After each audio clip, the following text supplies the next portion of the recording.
What do you think about when you think about human trafficking? Like if you had a hooker on the street, they're going to have a pimp over here, right? So that's a trafficking victim and a trafficker. In Hot Springs in Garland County, it looks like we look. You know, you go outside, go downtown on Central, look around. That's what trafficking victims look like. That's what traffickers look like. And traffickers will also hang out in places where people are vulnerable, like bus stops, train stations, drug court, places like that. You can sell drugs once, but you can sell a person over and over. Here you might have a mom that traffics her child so that she can pay her rent or so she can support her habit. You may have a dad doing the same thing. They focus a lot on loyalty to the family because that keeps people compliant. It makes them feel like they're just doing what they have to do to help support their family. There's another side to this. There is, yeah. About 40% of trafficking victims are male. A lot of LGBTQ young men are trafficked. Often they've been kind of rejected by their family, and so they may be looking for a new community and they're vulnerable. Most of what I do is victim advocacy, education. So a victim advocate is, you know, surrounding people with love and letting them know that they have more options than what they thought they did.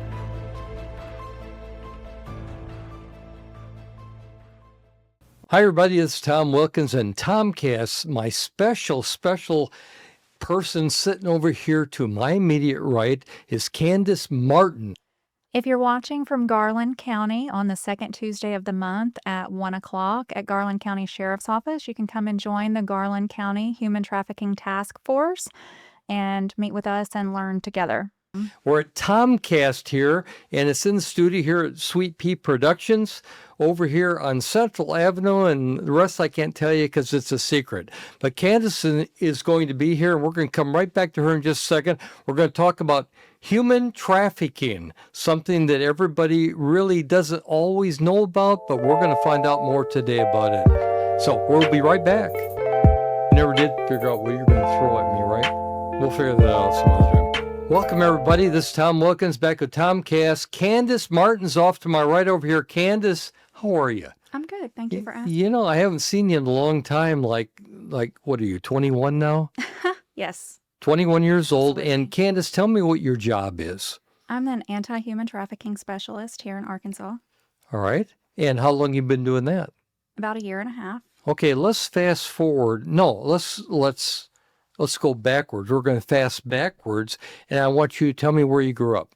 I grew up mostly in Stuttgart, actually. Stuttgart. Mm-hmm. Okay. Ricebirds, yes. Okay.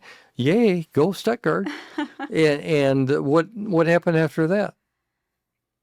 Well, I moved to Louisiana and lived there for a while. Whereabouts did you go? Southeast Louisiana. Okay, down Houma. About an hour from New Orleans. Okay, Yeah. In that area down there. All right, I'm familiar with that area. And so you did what down there? I was in banking. Banking. Mm-hmm. I bet you, wait now, hold it. Yes, you worked for Regions at one time or another. I might have. You might have? Okay, well, it was a regional kind of bank. Mm-hmm. And so then what happened? Then I went back to college. Okay. I went in for my bachelor's of social work, and in my internship, I was placed with Saline County Safe Haven, which is a domestic violence shelter. All right. And after I'd interned there for a couple months, they offered me a job as an outreach coordinator. And you took it. I took that. You took I that? did. All right. And when this position became available last year, I expressed interest in it, and here we are. Well, and I assume you're married? I am. Okay, and you have like what, 2 kids? A bazillion kids. Bazillion? Actually. That's like more than 2. Only 6, which is 6 still a lot. children. Well, and boy, that makes life interesting. And their ages run from top to bottom? 21 to 26. We call them pretend adults. No offense to any 21 to 26-year-olds. No, pretend adults. I've never heard that term before, but I'm going to use it in my arsenal from now on. Okay. And so how do you manage all that and still have a full-time job? At this point, they're mostly self-sufficient. She is speechless, everybody. She's speechless. All right, let's dive into statewide Arkansas human trafficking. Tell me the story. So in 2023, Okay. CASA, which is the Arkansas Coalition Against Sexual Assault, the state police and the AG's office partnered with domestic violence shelters and rape crisis centers around the state and created 12 regions.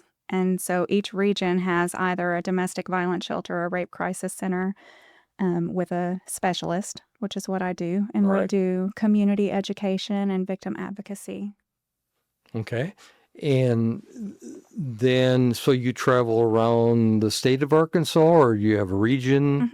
We have regions. My region is Saline, Garland, Hot Spring, Cleveland, Dallas, Grant, and Clark counties.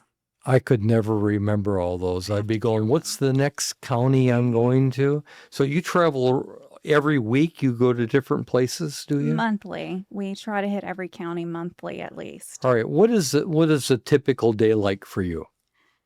There's really not a typical day.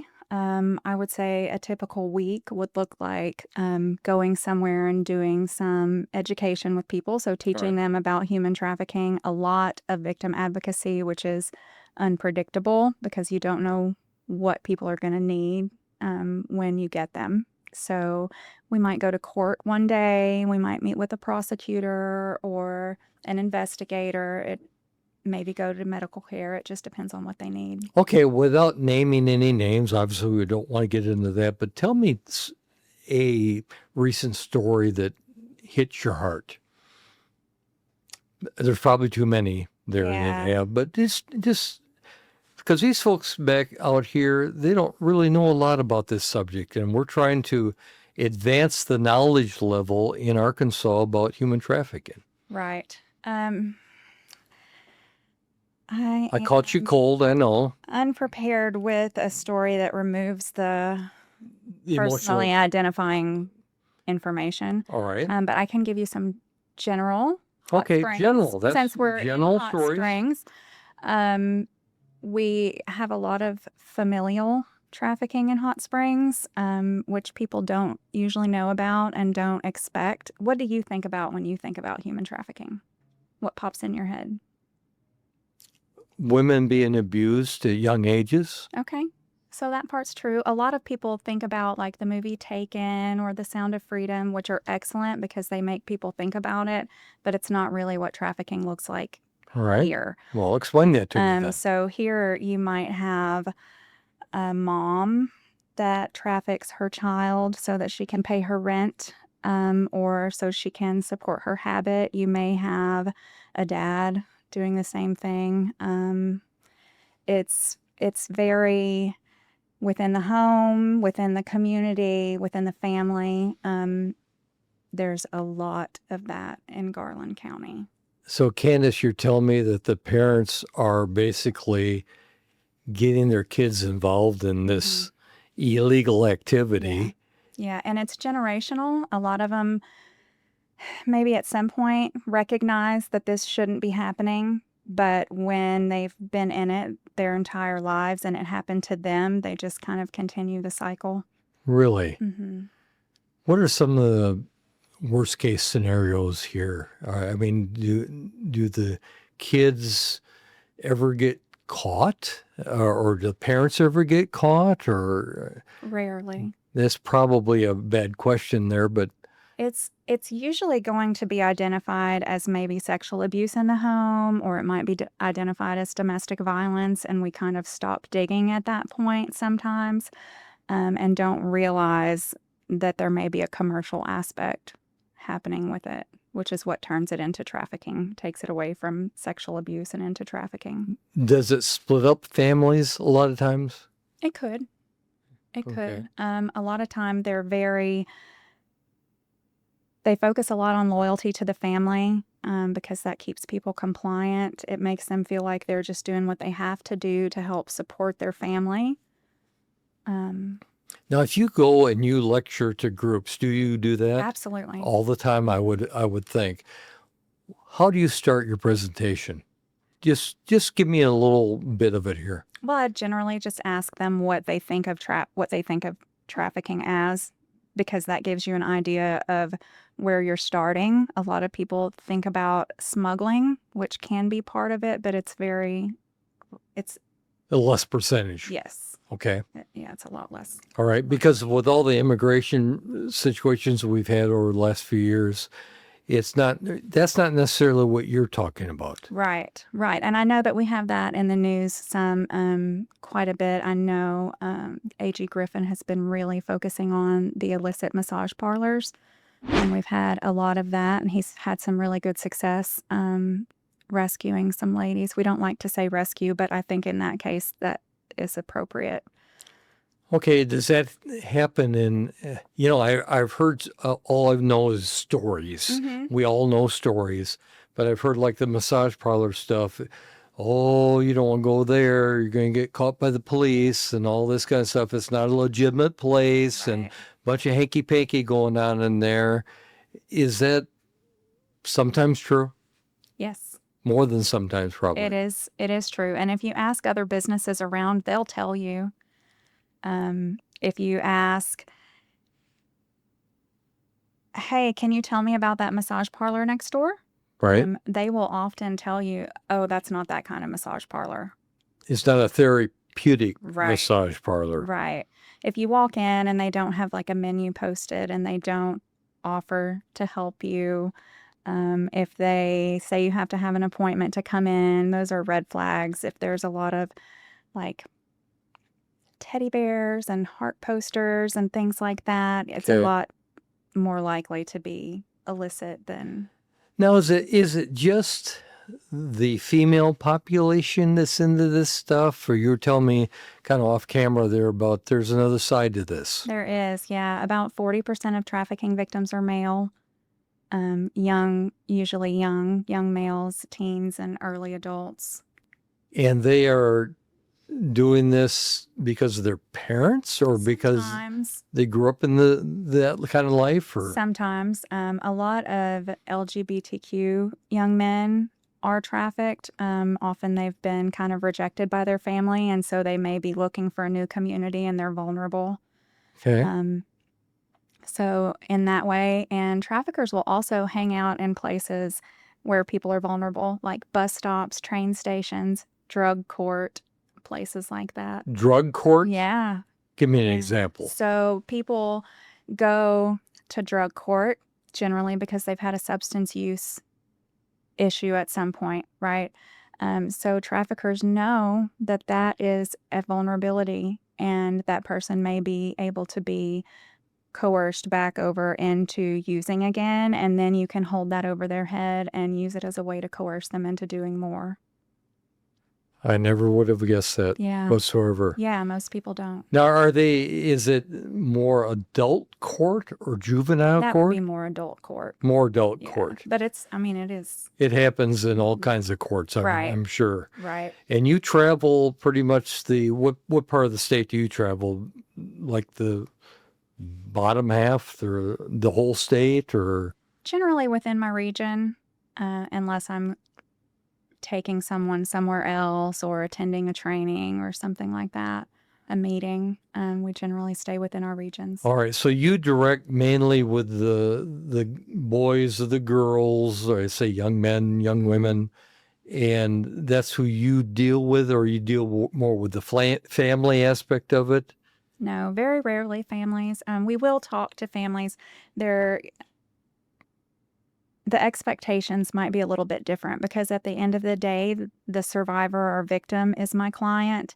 And so that is the person who I'm going to advocate for. I'm going to do what they want, what their goals are for themselves. And those are not always the same goals that their family have for them. Okay. So that can be a little bit of a sticking point. But most of the people that I work with don't have a lot of family that's supportive. So it's not Wow. as much of an issue. How sad. Yeah. So the ones that you deal with are trying to get out of this system? Yeah, they're ready to, usually it Move on. would be people that are ready to try to move on and have a different kind of life. How does it affect the rest of their life? It depends on the person and it's different for everyone. you will speak with survivors that are sometimes still performing sex work because they don't have any other options, but they're doing it on their own. That's not as common. You have people that have been able to just kind of put it behind them and move on, but haven't necessarily healed from it. So they may have difficulty in relationships, from relationships in their home to job relationships, working relationships. So we like to try to help them get some therapy if that is a goal for them, so they can heal from that and move on in a healthy way. All right. So you were a counselor slash psychologist slash, what are you? So as most of what I do is victim advocacy Okay. and education. So a victim advocate is someone that just kind of stands in the gap for that person. So if they are going to court and they're scared of what's going to happen, we're going to go with them. We're going to say, this is what you can expect. Sometimes I'll draw a picture, like, this is how the courtroom looks. This is where you're going to sit. Wow. This is where the judge will sit. And we just kind of walk them through it so it's less scary, but also advocate for them that they are allowed to have a victim advocate with them when they're being interviewed, and they don't always know that. So a lot of people go into things alone when they could have someone kind of sitting with them and saying, hey, do you need a break? Things Just like somebody that. there to help them, basically. Right. And if their goal is relocation, we're going to help them with that. Just Do a whatever lot they of them need. want to relocate, I would assume? Yes. Yeah, Okay. it's easier to start over somewhere else instead sure. of where everybody knows all of your We talk dirty about different, laundry. like a different state, or Sometimes, is there interactions between the different states? not usually. Okay. Wow. I mean, there may be at the law enforcement level, but from an advocacy level, only if somebody, like if somebody said, hey, I'd like to move to Wisconsin, I might start searching out programs there and calling them. Just call me. I'm from Wisconsin. There we go. There, see the connections. Everybody's connected in some way. Do the people that you deal with, I imagine there's different communities. You have the law enforcement community that you probably deal with, I'm guessing here. So help me as I go along, Candice. The law enforcement, you have the judicial system. I'm probably, did I say that right? Close enough, I think. Judicial system. I'm from Wisconsin. We say things differently. But then you have to deal with people. How about the people that actually are the human trafficker big shots that try to grab these kids and grab the young adults and whatnot and get them into it's just like, how do I say this politely? There's no way to say it. How do these people, who's their, not mentors, but who's their nemesis? Is it the people, like if you had a hooker on the street, they're going to have a pimp over here, right? So that's a trafficking victim and a trafficker. Okay, that's why I guess that's why I'm asking a roundabout way. Yeah. Do you ever get involved with, okay, the girl's telling you this, and all of a sudden you go after the person that's putting the pressure on the young lady? That is not my role. That's not your role. That's not Okay, my that's role. what I'm trying to In establish. that case, depending on what the person wants. So if we're going to say lady, just because that's easier and that's how people identify it, but the lady or the man that has been a victim would say, hey, this person's still bothering me. And so, okay, what do we want to do about that? Do we want to get law enforcement involved? If so, then we would reach out to one of our law enforcement partners. Okay. So if it was local, I have a few people locally that I would reach out to, or I can reach out to, we have some really good partnerships with the state police or the AG's office. It just depends on who's bothering them, where they're bothering them, and what has already been done, where we would reach out. Okay, let's bring it home to Hot Springs, Okay. Garland County for a minute. Okay. How much is going on about this is going on around here? It's very prevalent in Significant. Garland County. And why is that, you think? It's generational, as we said earlier. Okay. So a lot of families in poverty have been utilizing this to pay their bills for generations. And so they don't recognize until later. Someone may leave that situation, leave the home, and then 10 years later realize, oh my God, my family trafficked me. And it's usually not until They they didn't realize it, huh? a conversation with someone else. Yeah, they just thought they were just being abused. And then when they look back and see all the things that happened, they can recognize what was really going on. But Wow. Very interesting. there's also gang activity. So anytime you have drugs or gangs, you probably also have some trafficking happening. And Or we do money. have that Money. as well. Speaking of that, do you ever run into families that are more of a higher? We talked about lower income. How about the higher income Yeah, there's going to be higher income situation? groups as well. Yeah, it just depends.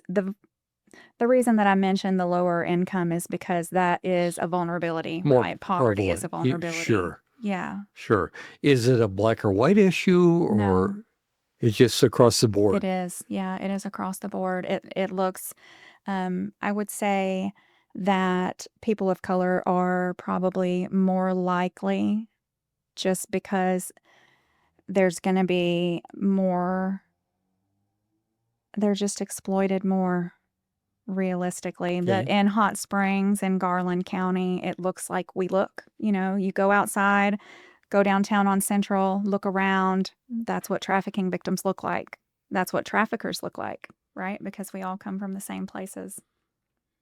So is this like a come out at night kind of deal, or is it like a downtown kind of deal, or is it just generally It's all anywhere?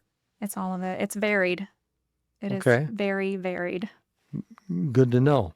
Let's take just a quick little break right now. I want to find out where you want to go with this conversation because there's so much more you're not telling me, I think, Okay. that we're going to get into. We'll ask those hard questions I told you we weren't going to ask. Oh, I'm just kidding. I'm just kidding. But we're going to be back in just a second with TomCast, and my special guest, Candice Martin, is sitting over here to my right. Very interesting lady with a very interesting topic. Thank you.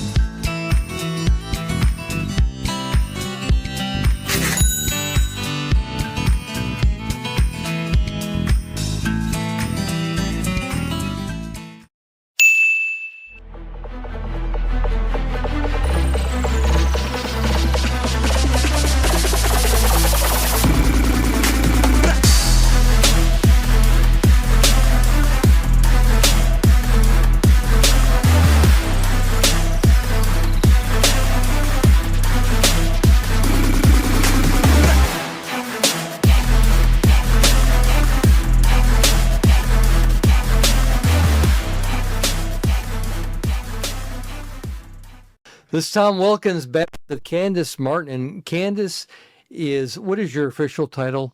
Anti-human trafficking specialist. Anti-human traffic specialist.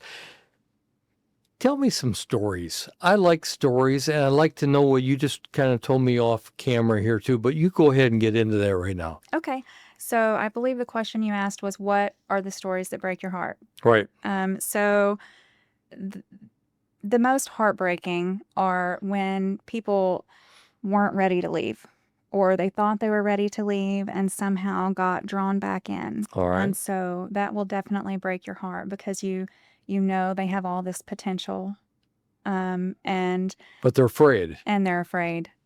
Do you know anything about domestic violence statistics? No. Okay. Tell me. So statistically, people attempt 7 or 8 times to leave a domestic violence relationship before they're able to successfully leave and stay out. And when you think about human trafficking, that's really kind of a domestic violence sexual assault sandwich, just for lack of a better description. And so it actually sometimes takes them more tries to get out because they have all of their vulnerabilities and all of the things that make it hard to leave in domestic violence. And then you've just added more trauma and more manipulation and I don't want to say brainwashing, but something like that on top. So it just makes it so difficult, and they question themselves a lot of the time when people start reaching back out and try to pull them back in. So it's difficult for them to stay out sometimes. Are your cases typical, or do they're all over the board? There's no typical. Okay. Give me an example, just without mentioning any names. Okay. Sometimes I might get a family referred by the police department. And sometimes the hospital as well might call. I have had referrals from DHS. So they recognized when they were discussing domestic violence with one of their clients' moms, they recognized that there were some red flags there, and they gave her my number and had her reach out and call. So in Garland County, we have, again, the gang-related activity, the drug-related activity, and the familial trafficking. So you kind of have all of it here. Really? So people think that, well, Hot Springs is just a safe community, and it is in many respects. However, there's stuff going on in our community that normal people wouldn't even think was going on. Right, it is. And I appreciate actually that you made the hooker and the pimp reference, because a lot of people say, what's the difference between that and trafficking? And the difference is the terms that we use. And we use the different terms because when you think about hooker and pimp, you get certain pictures in your head, right? Everybody does. It doesn't matter. There are stereotypical pictures that come. And so those are not real life because that's from movies or from the 80s and the 90s. And traffickers look just like you and I. Trafficking victims look probably not like us. We're a little old for that, honestly. But, like us when we were young. So it's a younger kind of business is what you're saying. Yeah, for the most part. Yes. All right. Most of the people that are trafficked are younger. The average age of entry into the commercial sex industry is 12. And that's an average. So some are older and some are this younger. is totally separate from the oldest profession in the world kind of deal. It's the same thing. It's the same thing. All right. It's the same thing. The difference is how we are seeing that a woman selling herself on the street isn't generally doing that because she woke up one day and thought, how I'm just gonna go out there and make money like this. It's gonna be fun, and that's what I'm gonna do. They were generally manipulated into that. It's a money thing, isn't it? More than anything. It is. I got to tell you, I read a lot, read newspapers, magazines, and whatnot. Some of the biggest ads, I'm not pointing arrows at anybody, but some of the biggest ads in newspaper print are the quarter page ads are looking for a new dance girl at the local strip joint. I'm going, it's in there every day. How can they afford to do this big? And when a normal person like myself want to advertise my business, for a couple $100, we get a little small ad like this, and yet all this money, I think there must be big bucks in that business, just the dancer business. There's a question for you. What put you in a corner, didn't I? You did. Yeah, you promised you weren't going to do that. Dig your way out of it. I will. I'm not going to speak to any specific business. Neither am I. I will say that strip clubs are rife with trafficking. They get young women, young girls in, and they say, hey, all you have to do is serve drinks and chat with people. Or you can dance, but you don't have to do anything else. Okay. And once they start working, they're giving them alcohol, sometimes giving them drugs, to loosen them up and make them more amenable to doing more than they intended. Okay. And it spirals from there. A lot of strip clubs are trafficking. Wow. So is it the owner's fault because they know this stuff's going on, or what? I would say it's a combination of the owner's fault because they know what's going on, the customers, because if there wasn't a demand, the supply would not need to be there, and the rest of us because we turn a blind eye and we think, well, if that's what they want to do to make money, then that's fine. It's not hurting anyone, but it is often hurting them. It's hurting somebody, I guarantee you, for sure. Wow. Open up a Pandora's box there, didn't we? Well, that's what I do. But it's not a gotcha question. It's reality. It is. It really is. And there's got to be so much money flowing in this industry back and forth and back and forth. But we're concerned today at the human trafficking part of it. Right. And so how do I even grab onto these, not me, but grab onto the boys and the girls? Where do they get them from that they're trying to traffic? Everywhere. A lot of times they're runaways, or maybe they weren't runaways. They were just an unhappy child, and someone started talking to them and saying, God, you know what? You're right. That does suck. You want to come with me? I have somewhere you can stay that you don't have to put up with stuff like that. All right. And you can just stay with me and you'll be okay. And that's not usually the way that turns out. They're not usually okay. So these people are cunning, is what you're saying? Very. Cunning, and it's all about money to them. It's just another body, if you will. And if they can make money off someone's body, selling them off into prostitution, right? It's the game to play, right? Over and over. You can, what did they say? You can sell drugs once, but you can sell a person over and over for as long as you can maintain control over them. Are most of these men and women that get involved in this, are they on drugs themselves? Not usually, actually. So there's a really good book I like to recommend to people. All right. It's called Girls Like Us by Rachel Lloyd, and she talks so much about how you get there. And it might be that a child ran away from foster care and they're just sitting at a bus stop and somebody comes up and says, hey, you look hungry. You want to go get something from McDonald's and talk about what's going on?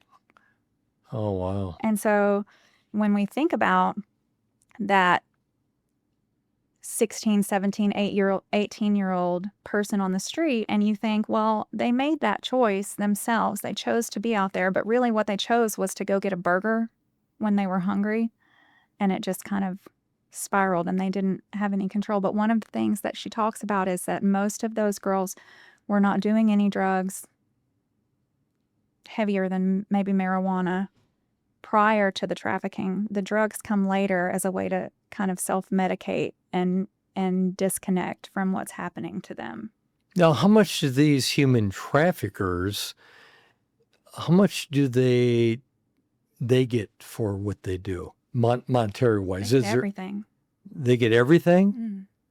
And so tell me more about that. So most of the time, the trafficker takes all the money. Really? And then they're going to dole it out.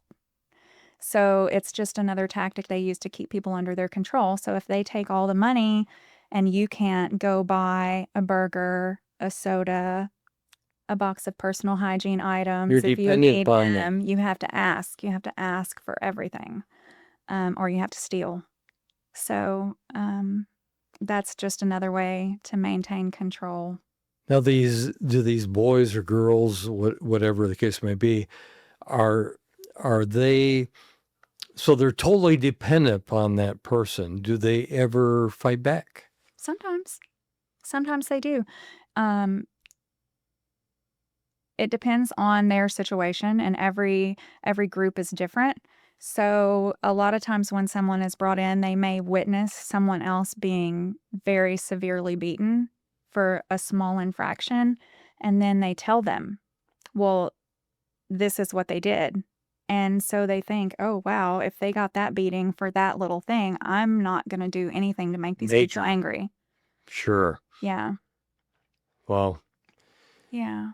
You've painted a very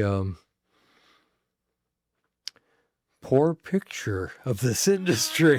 Yeah, well, good. Imagine that. It's Imagine that. terrible. What other kind of questions do you get about this that I haven't just thrown out here? It's pretty much the same About the same? questions. Yeah, a lot of people think that it's more related to immigration, and I think we talked about off camera, like less than 5% of my It's clients not. are Yeah. immigrants. Yeah, it's That's amazing. Americans trafficking other Americans for the Wow. most part. So it mainly the biggest percentage is the poor communities, although it does happen in not so poor It does. communities also. Yeah, Now, where do these people normally live?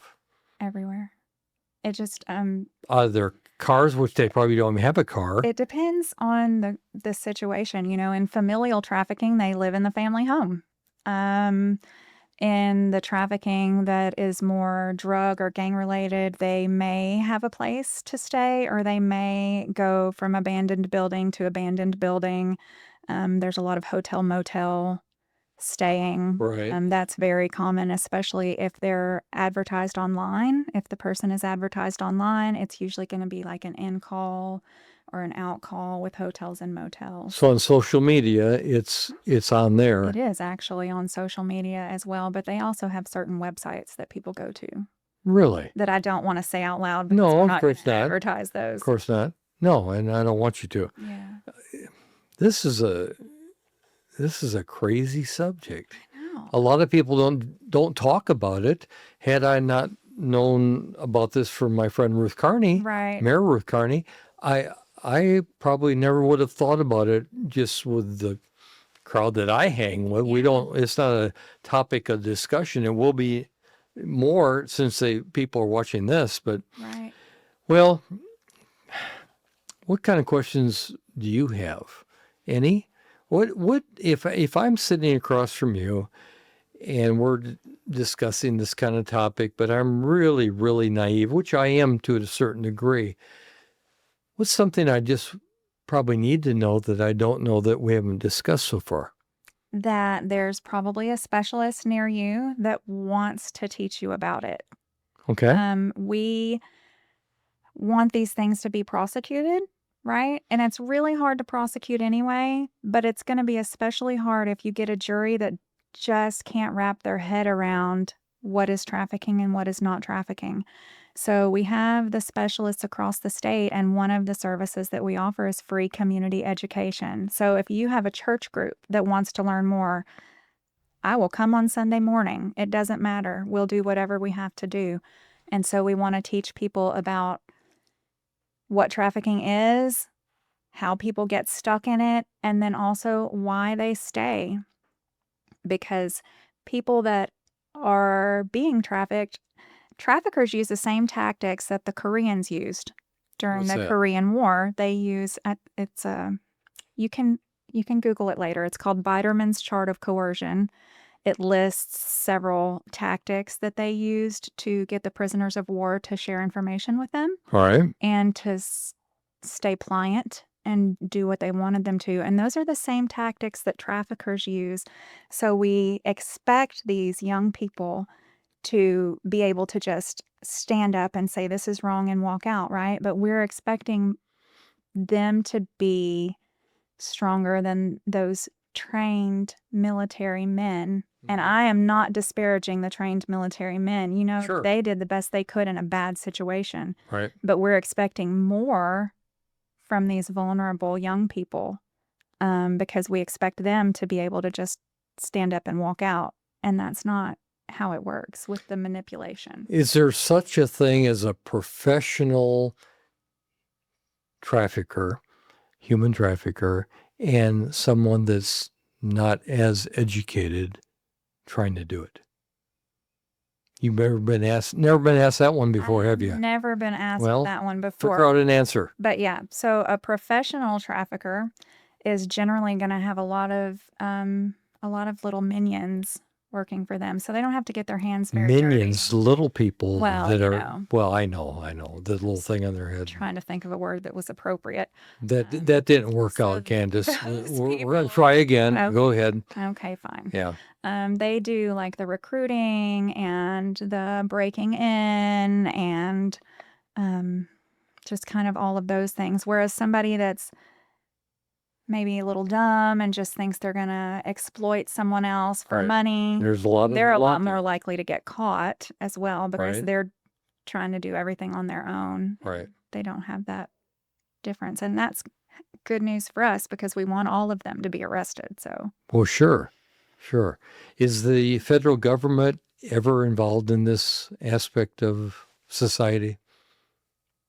Human trafficking? can you give me a little bit more? Like, Probably not. I just made that up as I started. No, actually, this is a national problem. it is. It's not just a state problem or local is. problem. Oh, yes. I just wonder, what are there programs involved in with our government that are trying to help? Oh, yeah, sure. So another law enforcement group that we would reach out to for help sometimes is the FBI, All like right. who, they do a lot of work with trafficking victims in Arkansas and around the country as Oh, well. So, okay. yeah. And also, Homeland Security does as well with labor trafficking victims. Here's a oddball question for you. Do you ever wake up at night dreaming about this stuff? Mm. I mean, just you go, oh, I don't believe I relived that story or whatever in my head, and how am I going to deal with this kind of stuff? Not really. We talk to each other a lot at work, so at we work, talk at your things job. through Okay. so that you don't keep all You that don't have inside. those. So when you go home, it's a job. I do the best I can. No, I mean it's not. You do take it home, but I wouldn't say I wake up dreaming about somebody else's trauma. I might Right. dream about someone that just got sucked back in this week or something, and you Right. think you might dream about that person and how you wish it went or how it did go. Now, how many people around the state are like yourself in this particular job? So we have 13 specialists, but one generally works with TVAP, which is the Trafficking Victims Protection Act, and he works out of Little Rock. The rest of us work out of domestic violence shelters or rape crisis centers. So And that seems to work pretty well. That does. system does. It does, yeah. It helps a lot because if I have somebody in Hot Springs that needs to get away, I can text that group and say, hey, does anybody have room for a single lady? Or does anyone have room for a mom with 3 kids? And if so, then we can kind of quickly get them somewhere safe. Okay. I happen to, something has popped in my brain here, which is not a good place for anything to pop. But I'm involved with a speakers bureau, and you would be a very unique person to get up and talk about a subject, because it's all about education. Mm-hmm. Everything's about education, making people aware of it, because if they see it or think they see it, they can act upon it. Too many people in today's society just lay back and they'll watch people get killed and go, oh, I don't want to get involved. Right. Get beat up. Oh, I don't want to get involved. Right. Get slapped. Oh, I don't want to get involved. They turn a cheek. We can't. That's the problem with society in today's world. We are not proactive enough, talking and discussing the kind of things that we're discussing. It's a hard topic to talk about. Mm-hmm. And I'm sure it is for you, and I know it is for me just listening to it. Where do we go from here? We just keep telling everyone about it, teaching people that don't know so that we can combat it, because I want to hope that a lot of the buyers don't realize that that person is really being exploited and they're not there of their own free will. Even if you ask them and they say that they are, that's probably not true. Right. So even if you think you're just purchasing sex and that's okay and everybody consented, it's really not true. So, and I'm glad that you brought up society turning away as well, because that's a big problem from just regular abuse as well, right? So saying, well, that's their family and that's none of my business. leaves a lot of people in harm's way. Too much of that going on today. Yeah. Of course, there's so much. You turn on the news, I don't care what station you turn on, and it's just somebody killing somebody, and your mind becomes just desensitized to it. And it's like going past, I like to relate to, you go past billboards all the time. I'm not against the billboard business, but if you go past billboards and you read Sweet Pea Production up there on the billboard, right? Next time you go by it, you go, oh, it says Sweet Pea Media Agency. The third time you go by it, you don't even look at it. You don't even look at it because you already know what it means. So unless they change that billboard out every month, which they never do, Right. you just don't even look. So you have to keep changing the message. And that's what you do. Even though the message is the same, you have to get it out there to more and more people for more people to be aware of it. And then something can be done eventually. Yes. All right, let's take our last little break of the message here. And I'm going to be back here with my newest, closest friend here, Candice Martin. Candice is going to be back. We're going to talk about human trafficking. Final segment here with Candice Martin and Kansas. Well, you're not from Kansas, so you're from Arkansas. Right. Never mind. But you went to Louisiana, coming back around full swing. You're back to Arkansas, and you've got like 15 kids at home. Exactly. Something like that. Well, that part was really interesting, but we're talking about human trafficking. And I knew that you wanted to ask me about something. What do you want to ask me about? This first time she's been speechless since we've been on the air here. It is. Yeah, is there anything you would like to ask me? Probably not. What would you think the biggest question about human trafficking is? Why it still exists. Okay. Why does it still exist? I'm throwing this right back at you. Still a market. There's still a market for it. And that's because what I've learned so far in this conversation, the mom or the dad could still be abusing that child, could even get the child to go into human trafficking, prostitution or whatever the case may be, more like that, because it's about money, and it's because of lifestyles through the ages of their family. It's been handing down from one generation to the next to the next. When do you stop that generational thing? When somebody is ready and has the support that they need. And that's the biggest thing, is a lot of time people give up, right? So just like we said, domestic violence, you have to try 7 or 8 times to leave. Usually by the third try of trying to help someone, people get kind of over it, right? So if someone leaves and then they go back after about the third try, people stop trying to help them. So then when they get ready to leave again, there's nobody there and they find they don't have any options. And so then they go back and then they give up. And that's when they end up stuck. And then it continues with the next generation. So you have to have people that don't give up on them and just be there every time. I have someone who gets pulled back in quite a bit. And there have been times when I said, hey, I'm going to go get Susie and find her somewhere safe to go. And my husband would say, again? Like, yes, every time. If it's twice or 20 times, every time we're going to help them, because that might be the time that it sticks. One of these times will be the time that it sticks. Well, So now, can that particular lady in this case, we talked about generational, can she eventually someday give that same problem to her daughter? And that does happen. It does happen. How sad that is. Yeah. Or son in the case. Yeah. Just because it's all about money, right? Well, yeah. A quick buck. It's not necessarily a quick buck, but it's like, well, if we don't get this rent paid, we're going to be sleeping outside. So I wouldn't say it's a quick buck necessarily, but yeah, that's how they meet their needs. Sure. Yeah. Sure. In an inappropriate manner. Of course. Yeah. And there's a lot of it here in Garland County. I assume it's the same in every county in Arkansas. It is. What a national tragedy It is. in many, many ways.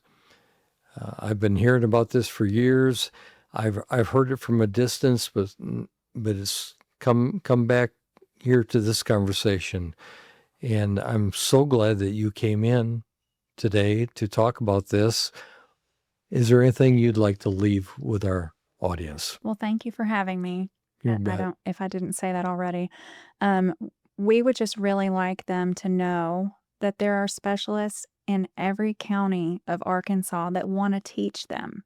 We want to teach our communities what human trafficking looks like here, what to watch for. We want to teach them how to report it if they suspect human trafficking. Actually, I could probably provide you with a QR code if you Okay. can put that up at Sure, some point, we can do that. where people can report suspected trafficking. They don't have to, even if it just gives you an icky feeling, you can report it and somebody will check on it. Every single report gets checked on. Okay.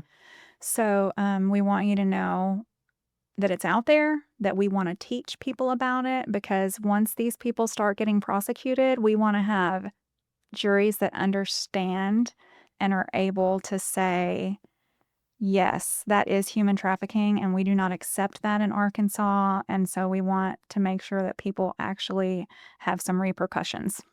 Well, great statement by a great lady, because not everybody can do this.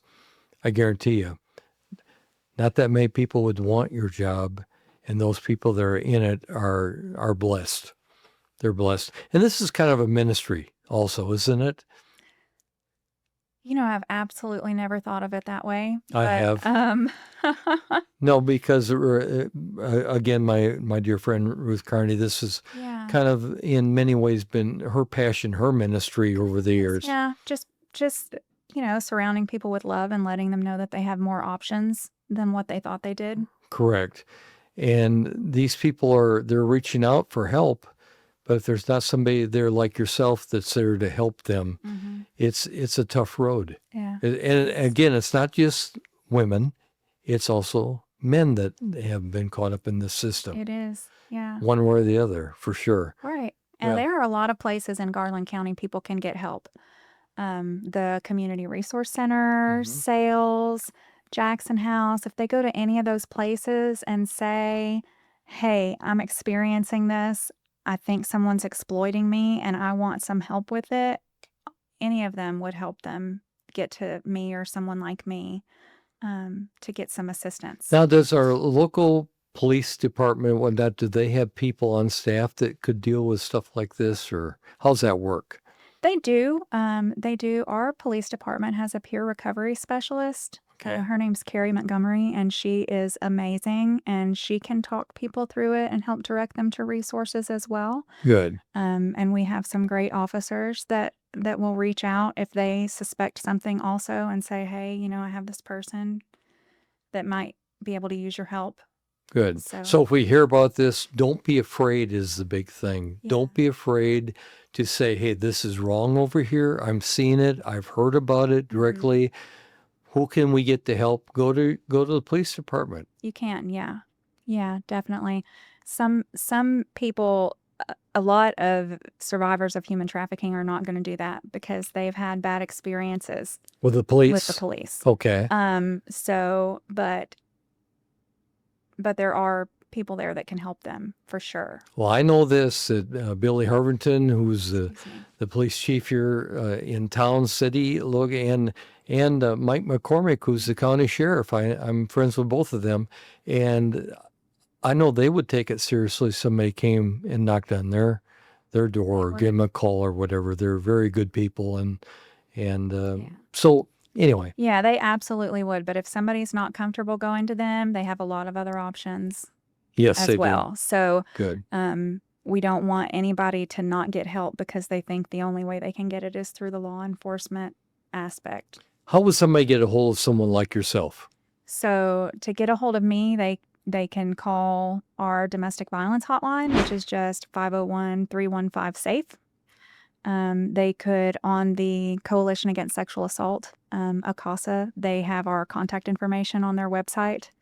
I put flyers and cards out all over town at places where vulnerable people might pop up. Okay.